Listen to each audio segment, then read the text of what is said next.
Hello दोस्तों, आप लोग कैसे हैं? आशा करते हैं आप लोग बहुत अच्छे होंगे। देखिए, आज हम लोग क्लास 10th के जो हिंदी है, जिसमें चैप्टर 2 यानी पार्ट 2 जो 20 के दांत हैं, हम लोग इसे पूरा डिटेल्स में कहानी होता है ना, पूरा पढ़ेंगे। आपको बता दें, इससे चैप्टर से ऑब्जेक्टिव और सब्जेक्टिव दोनों पूछा जाता है। ऑब्जेक्टिव बहुत सारे क्वेश्चन आता है और सब्जेक्टिव भी आता है। इसमें आप शुरू से अंत तक इस वीडियो को देखिएगा। सिर्फ कहानी सुन के आप ऑब्जेक्टिव याद कर सकते हैं। यानी कहानी सुन के है ना, ऑब्जेक्टिव है ना, आप इसको टिक लगा सकते हैं। जो चार में से एक चुनना होता है। ऑब्जेक्टिव में चार ऑप्शन दिया रहा था, उसमें एक ऑप्शन है ना, चुनना होता है। वो ऑब्जेक्टिव आप ऑलरेडी सही कर सकते हैं। यहाँ तक सब्जेक्टिव भी आप लिख सकते हैं। सिर्फ शुरू से अंत तक है ना, ये सब वीडियो में बने रहिए। पूरा कहानी बहुत अच्छे ढंग से आपको समझाने का प्रयास करेंगे। चलिए, बिना लेट किए हुए हम लोग चलते हैं कि चैप्टर के पहले देखिए 20 के दांत है। इसके लेखक के बारे में थोड़ा बहुत जान लेते हैं। इसके लेखक है नलिनी बिलोचन शर्मा। जो 20 के दांत है ना, ये कहानी है। इसका लेखक का नाम है नलिनी बिलोचन शर्मा है। इनका जन्म 18 फरवरी 1916 ईस्वी में इसका जन्म हुआ था। देखिए, चैप्टर का नाम नलिनी बिलोचन, चैप्टर का नाम 20 के दांत है और लेखक है उसका नाम है नलिनी बिलोचन शर्मा। क्या है? नलिनी बिलोचन शर्मा इसके लेखक का नाम है। इनका जन्म 18 फरवरी 1916 ईस्वी में हुआ था। ठीक है।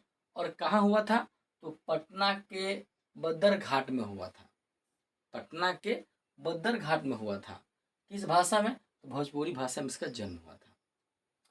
और इनके पिताजी के नाम रामावतार शर्मा थे और माताजी का नाम रत्नावती शर्मा थी। और इनकी मृत्यु 12 सितंबर 1961 ईस्वी में हो गया था। 12 सितंबर 1961 ईस्वी में। इसे देख लीजिए। चैप्टर के नाम है 20 के दांत और लेखक का नाम है नलिनी बिलोचन शर्मा। क्या नाम है? नलिनी बिलोचन शर्मा। जन्म कहाँ हुआ था? 18 फरवरी 1916 ईस्वी में। जन्म कहाँ हुआ था? 18 फरवरी 1916 ईस्वी में। कहाँ जन्म हुआ था? पटना के बद्दर घाट में हुआ था। पटना के बद्दर घाट में हुआ था। किस भाषा में जन्म हुआ था इसका? भोजपुरी भाषा में इनका जन्म हुआ था। और इसके पिताजी के नाम क्या थे?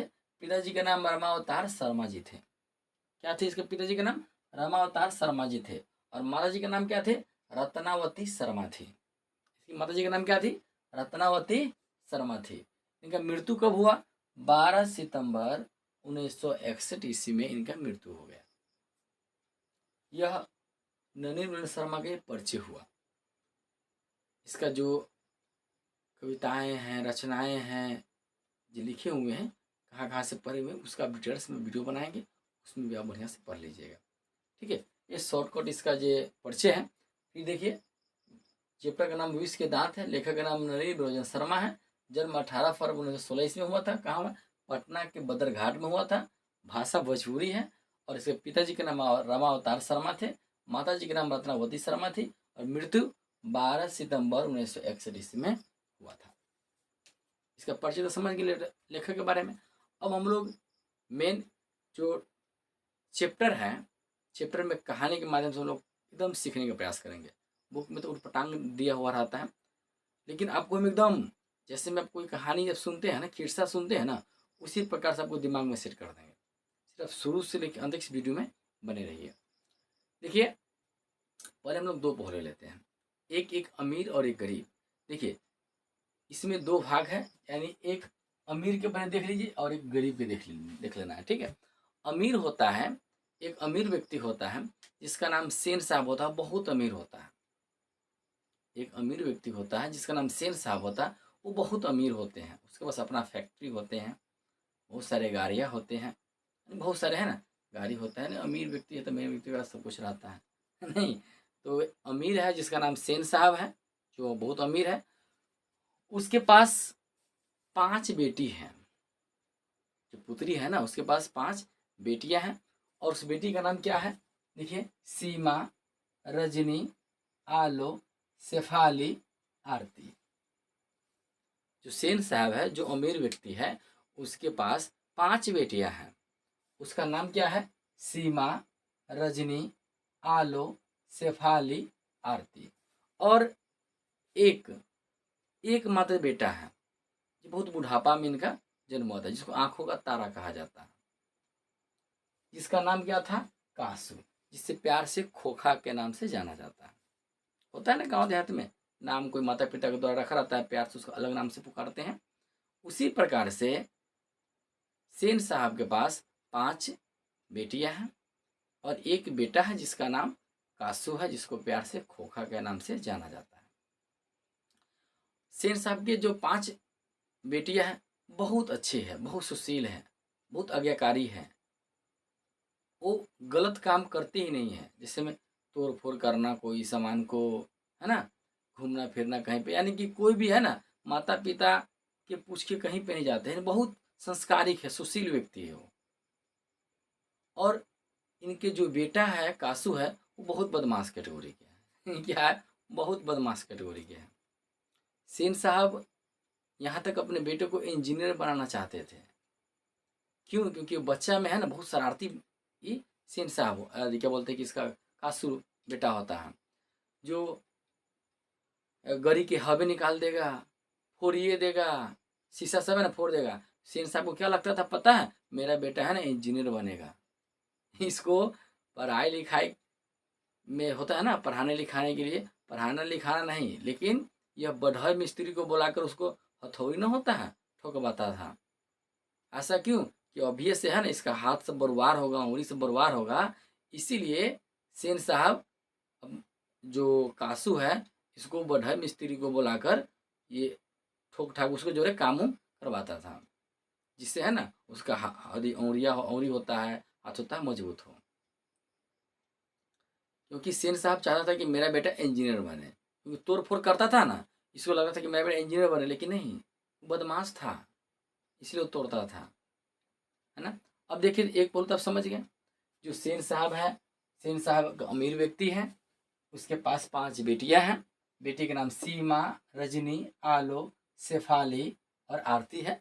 एक पुत्र है जो जिसे आंखों का तारा कहा जाता है, यानी उसका नाम है कासू, जिसको प्यार से खोखा बोला जाता है।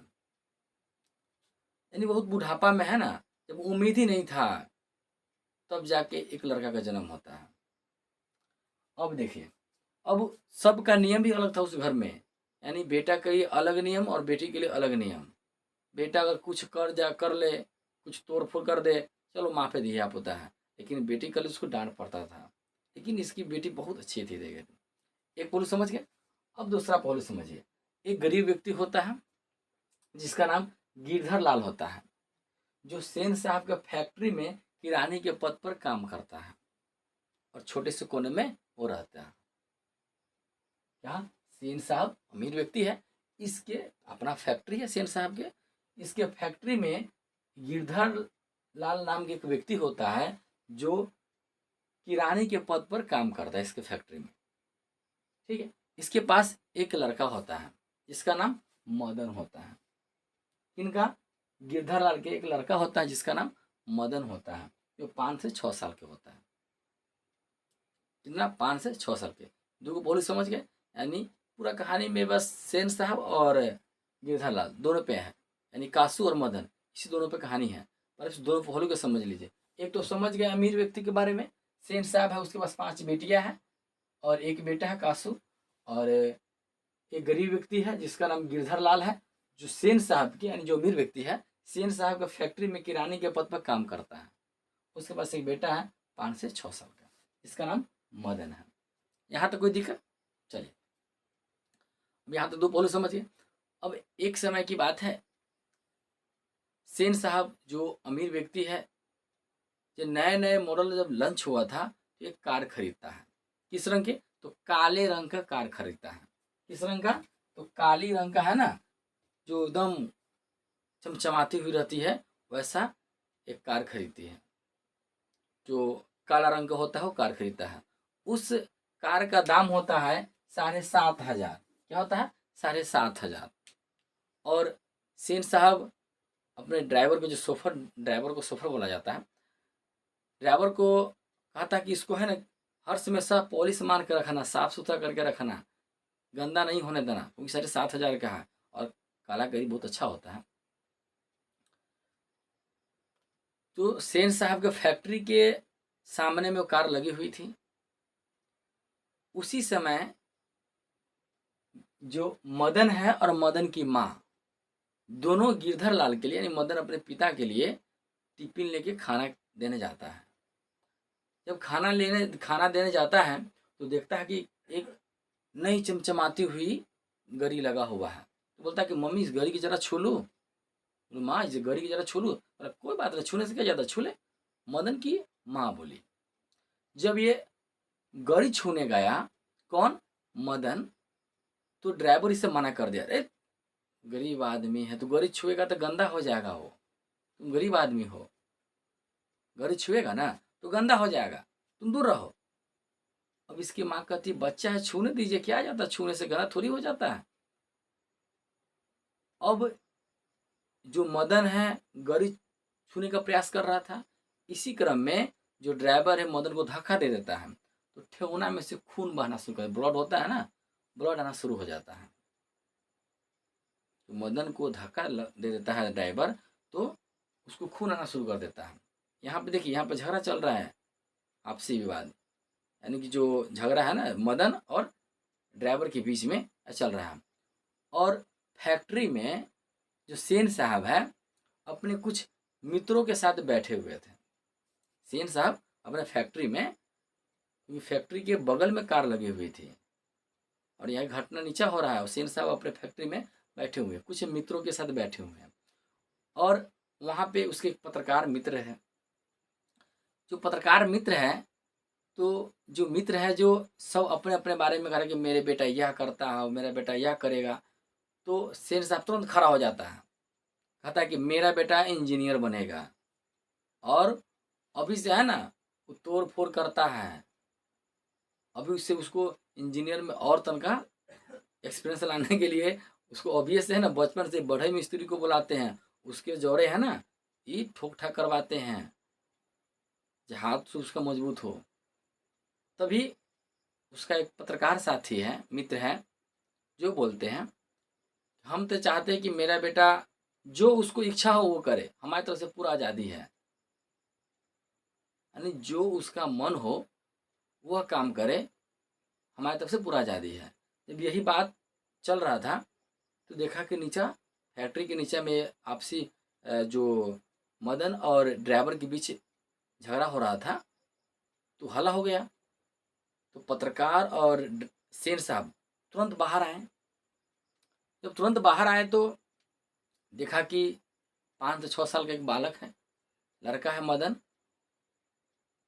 जो गरी को छूने का प्रयास करता है और गरी ड्राइवर के द्वारा नहीं छूने देने के कारण उसको धक्का लग जाता है, गोर में से ब्लड जा जाता है, ठेहुना है ना, ठेहुना में से ब्लड आ जाता है, खून आ जाता है।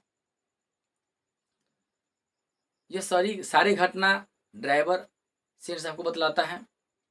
सेन साहब मदन की माँ को समझाता है और उसको कहता है इस लड़का को लेके चले जाओ, गरी गंदा हो जाएगा। तो पता लगाता है कि ये मदन जो है गिरधर लाल के बेटा है, जो गिरधर लाल सेन साहब के फैक्ट्री में किराने के पद पर काम करता है। सेन साहब जो मदन है उनके पिता गिरधर लाल के यहाँ पर जाते हैं अपना फैक्ट्री में, और उनको कहते हैं अपने बेटे को समझा लेना। ऐसा ही लड़के आगे चल के क्या बनते हैं, ऐसा ही लड़के आगे चलकर चोर, गुंडे, चोर, डाकू बनते हैं। वो गाड़ी के भी छू रहा था, हमारे सामने सिनातन के खड़ा हो रहा था, तो उनको डर नाम की चीज ही नहीं है, इसको समझा लेना, नहीं तो आगे चल के ऐसा ही लड़का क्या बनते हैं, गुंडे, चोर और डाकू बनते हैं। अब तक गिरधर लाल उसके फैक्ट्री में तो काम करते, बोले जी हजूर, जी हजूर, जी मालिक, जी मालिक, उसको हम समझाएंगे तेहरी। घर गया तो गिरधर लाल मदन को बढ़िया से पीटा, क्योंकि मदन थोड़ा सा बदमाशी कैटेगरी का था, तो उसको बरमहल पिटाई लगता था, वो आम बात है, उसको पिटाई लगना आम बात है। तो गया उसको पीटा, बोला आज के बाद सेन साहब के जो नज़दीकी में नहीं जाना, उसके बेटा है उससे भी नहीं अभी भिड़ना, उससे दूर ही रहना। तो बोला कि ठीक है। शाम एक बस कल सुबह की बात है, यानी एक दिन की बात है। शाम के समय होता है। शाम के समय में जो मदन है अपने दोस्तों के साथ गली में, जो अपने टोला मोहल्ला होता है ना, वहाँ पे वह क्या कर रहा था, लड्डू नचा रहा था। लड्डू का खेल होता है ना, अपने दोस्तों के साथ वो लड्डू नचाने का खेल खेल रहा था। कौन? मदन खेल रहा था। उसी समय जो सेन साहब का जो बेटा है कासू, यानी खोखा, कासू वहाँ पे जाता है, बोलता है, मदन हमको भी तू खेलने दो। तो मदन कहता है, नहीं नहीं, तू अमीर आदमी, जाओ तो अमीर अमीर के साथ खेलना, हम लोग गरीब है, गरीब जोड़े खेलते हैं, क्या तू हमारे साथ खेलेगा? तो मदन, कासू कहता कि नहीं खेलने देगा तो वो खेलने नहीं देंगे। तो मदन कहता ये बात, ना खेलने देगा तू? तू अमीर है, तू जाओ अमीर की जरूर खेलो, हम लोग गरीब है, गरीब जोड़े रहेंगे तो गरीब जोड़े खेलते हैं। तो बोला कि नहीं नहीं, हम खेलेंगे। यानी मदन नहीं उसके साथ खेलना चाहता था और कासू खेलना चाहता था। इसी बीच में, क्योंकि कासू तो बदमाश कैटेगरी का लड़का था, ये तो अपने बहन सब पर भी हाथ उठा देता था। ये पंक्चर कर देना, हवा निकाल देना, शीशा फोड़ने का तो आम बात था। यानी ये बदमाशी करता था। इसको पिता सेन साहब बोलाता था कि मेरा बेटा है ना, इंजीनियर की तैयारी करता है, इंजीनियर बनेगा। यानी क्या हुआ, आओ ने देखा ताओ, और गया और मदन को एक थप्पड़ मार दिया। कौन? तो कासू, क्योंकि कासू कह रहा था बोल लड्डू हमको खेलने दो, हम भी खेलेंगे। मदन कह रहा था नहीं, तू अमीर आदमी, जाओ अमीर जोड़े खेलो। अब वहां पर क्या किया, गया मदन, मदन को कासू ने एक थप्पड़ मार दिया। अब मदन अपने जो टोला मोहल्ला है उसका लीडर था, नेता था वो। जितने भी बच्चा ग्रुप था ना, उसका वो नेता था। क्या हमरा तू मार दे बिना गलती के? अब रे बुआ क्या हुआ, वो गया, वो भी क्या किया मदन, उसको तत न मार मारा, मारते मारते दो गो दांत तोड़ दिया। यानी मदन है ना, कासू को दो गो दांत तोड़ दिया मारते मारते। जो मदन है, एक थप्पड़ मदन को कासू मारा, तो मदन भी क्या किया, उसको उठा उठा के पटकना शुरू कर दिया और उसको मारते मारते दो गो दांत तोड़ दिया। कौन दांत तोड़ दिया? कासू को मदन ने दो गो दांत तोड़ दिया। और मदन है ना, उसको पीटा था, कासू कांते कांते अपना चला गया सेन साहब के यहाँ पर। और उस लड़ाई में कोई भी, यहाँ पे कहता है कि कोई भी उसका संगी साथी में मदद नहीं किया। अक्सर महलों वालों और झोपड़ियों वालों में लड़ाई होता है तो किसका जीत होता है? महलों वाले का। क्यों होता है? झोपड़ी वाला उसको मदद करता है। यानी गरीब और अमीर में जब लड़ाई होता है तो अक्सर अमीरों वाला जीतता है, क्योंकि गरीब उसको मदद कर देता है। अगर यहाँ पे कासू और मदन में जब झगड़ा हो रहा था तो कोई संगी साथी इसका मदद नहीं करा, सब देख कहा चल यार कोई दिक्कत नहीं, सब देख रहा था। मदन तो तंगा बरबार था, पीट दिया उसको कस के। किसको? कासू को। कासू को पीट दिया। कासू को पीटते हुए दो दांत तोड़ दिया। अभी गया रोते हुए, पापा पापा कांदते गया। बोला कि बेटा ऐसा कौन हाल कर दिया है? बोला आप ही के फैक्ट्री में जो किरानी के पद पर गिरधर लाल साहब है, उन्हीं का लड़का मदन है, जो इतना गरीब छूने का प्रयास कर रहा था, वही हमको मारते में दो दांत तोड़ दिया। अब तो इकलौता एक बेटा था। अभी कहा मेरा बेटा के मार दिया, आंखों का तारा का मार दिया, अरे हटाओ उसको, नौकरी से खाली करो। मदन के पिता को जो गिरदला कर नौकरी से हटा दिया। बोला चलो बोरा भीतर बांधो, जाओ तुम्हारा घर जाओ, नौकरी तुम्हारा खत्म। हम इसको नौकरी में रखते हैं, एक बेटा हमारा बेटा का मारता है, नौकरी में से हटो। अभी क्या किया, गिरधर लाल अपन बोरा झोरा उठा लिया, चल दिया। जब गया, अब इकरा यह बात सब घटना पता चल गया मदन को कि सेन साहब के बेटा को हम कासू को मारे हैं और सेन साहब हमारे पिताजी के नौकरी से हटा दिए हैं। क्या नौकरी से हटा दिए हैं? अब कोई खैर ना है। अब घर जाएंगे ना, सब दिन तो पिटाई लगेगा, तो आज तगड़ा से पिटाई लगेगा। तगड़ा से पिटाई लगेगा। अब क्या हुआ, जो सेन मदन है घर जाता है शाम के समय, तो सुबह में भूख लग जाती, शाम में भूख लग जाता है। जब भी घर जाता है इसको तो डर था, घर जाएंगे तो बढ़िया से पीटेंगे, तो पहले चल पहले खाइए लेते हैं। खा लिया। जब रसोई घर में गया ना, तो लाइट कटल था, अन्हार था ना, अंधेरा हो जाता है, अंधेरा था। तो गया ना, तो गोर में लग के लोटा सट गया। कथी लग गया? लोटा। लोटा होता है ना पानी पीने वाला लोटा, वो लोटा सट गया गोर में। जब गोर में लोटा सट गया ना, तो लोटा टन टन टन टन होता है। खाली लोटा के आप ऐसे मारिएगा ना, घर में लोटा होगा ना, उसको ऐसे करके देखिए ना, टन टन आएगा लोटा तेरी। अब क्या हुआ, वो बजना शुरू कर दिया। अब जो घर में उसके माता पिता थे, यानी गिरधर लाल और उसकी पत्नी थी, जो मदन के माता पिता थे, वो बाहर निकले। जब बाहर निकले तो बस सामने कौन था? मदन था। मदन अपना मार खाने के लिए हाथ जोड़ के रेडी हो गया, तैयार हो गया। भैया सब में तो मार लगता है, लेकिन आई तगड़ा से मार लगेगा। वो क्या किया कि खड़ा हो गया मार खाने के लिए। उसके पिता क्या करता है, पिता आगे आगे आता है। जब आगे आता है तो उसका पिता, अब तो इसको मदन को लग रहा था अब तो मेरा पिताजी मारेंगे, लेकिन उसका पिताजी जब गया तो उनके पिता मारने के बजाय उसके सीने से लगा लिया और पीठ थपथपाया कि वाह बेटा वाह, तूने कासू को मारते में दो दांत तोड़ दिया। एक मैं हूँ जो अमीर है, जो जिसके सामने में कुछ बोलते नहीं है, मेरा कोई गलती नहीं होता, नहीं बोलते हैं, और तुम उसको मार के दो दांत तोड़ दिया। बस अब पीछे थपथपाना शुरू कर दिया। बस यहीं पे कहानी द हो जाता है, ख़त्म हो जाता है। कहीं से कोई दिक्कत है? अगर आपको नहीं समझ में आता, 1 से 2 बार देखिए इस वीडियो को।